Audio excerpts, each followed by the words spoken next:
All right, guys, welcome to another episode of Making It Keto. And today we're going to be making a standalone video for my sub bread that I use for the keto po' boy, and also that I use for my keto Philly cheesesteak sub. Some of the subscribers been asking, can I do a standalone video showing how I made this bread, because they are getting tired of going through all of my other videos to find it. So this is the video that's going to make it a lot easier to find this recipe. So let's get into it. All right, so guys, here's everything we'll be using. So in the green bowl, what I have here is this is pretty much the base of the whole mixture, the dry mixture. You can go ahead and add your xanthan, your sweetener, and your salt into this mix right here. I just didn't do it for video purposes, but it can be added right now and mixed in with the rest of the dry ingredients.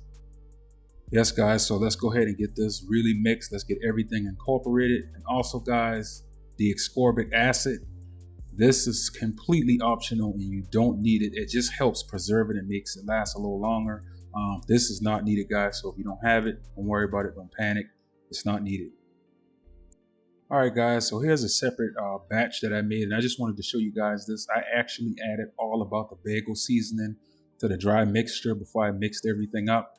And it actually gave it a different taste. And so I just wanted you guys to know, if you wanted to add a specific seasoning to the dry mix, to target a taste that you're looking for, you're more than likely to do it, before you put everything in a bowl and get it wet. You want to add it to the dry mixture. All right, guys, so let's go ahead and move over to our wet mixture. And we're going to add in about 1.5 cups of either water or any low carb beer that you like. You can use water, guys. I'm using a low carb beer just for extra taste, so that'll be completely up to you. Go ahead and add in your yeast, and I'm using honey, guys, and I'm just using this to get a little reaction from the yeast. That way we can get that rise. This is optional, guys, just to let you know. If you don't use the honey, you probably won't get that rise like you see the one I have in the video. So I'm using a teaspoon, guys, and you probably can get away with 1/2 teaspoon of honey, just to give it a rise, guys.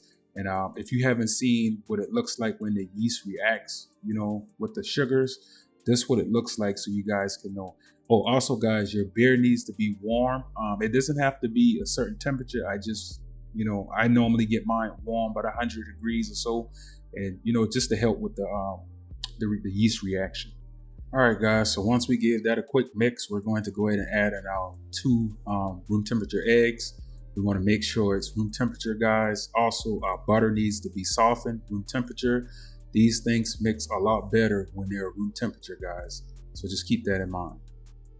All right, now we're going to go ahead and add in the dry ingredients, guys, and we're going to go ahead and mix it. So I like to start with the paddle attachment first on my KitchenAid, and then I normally switch to the dough hook once everything kind of get together. Just kind of a method that I use. I don't know if I said this before, guys, but if you don't have a stand mixer, you can do this with just your regular hands. It just take more work and effort, just to let you guys know. All right, guys, once your dough is mixed, you should have something like this. So what we're going to do, guys, is we're going to divide this dough into 2. So weigh it, divide it by 2, and we're going to make 2 sub rolls with this, guys. So I'm using this pan right here I got from Amazon. It's a silicone pan. I'll link it in the description box below, guys, but this is what I use to actually, kind of shape it as it cooked. This turned out great. Like I said, I'll have it linked in the description box below. All right, so we're going to go ahead and shape our sub breads into, its form. So what I did is I roll it in my hands like you guys see and just put it inside the mold. So, guys, we are going to let this proof for about 45 minutes to an hour in saran wrap. And as you can see, what that yeast and, that honey did, it gave it that rise, guys. And that's what we're looking for in the sub bread. We want to get that rise and makes it a lot softer and keeps it from being so dense.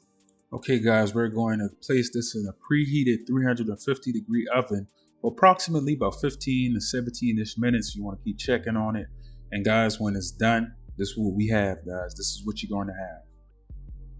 And as you can see, guys, I actually make this bread pretty often. So this is a batch where I made 3.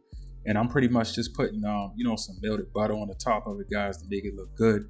But like I said, guys, I normally make them and I normally freeze it. The longest I've had it frozen is up to 3 weeks, and I took it out, thawed out, and it still tastes good, guys. So I at least know it lasts for at least 3 weeks. I'm pretty sure it lasts a lot longer, but I have witnessed 3 weeks, so I want you guys to enjoy this recipe.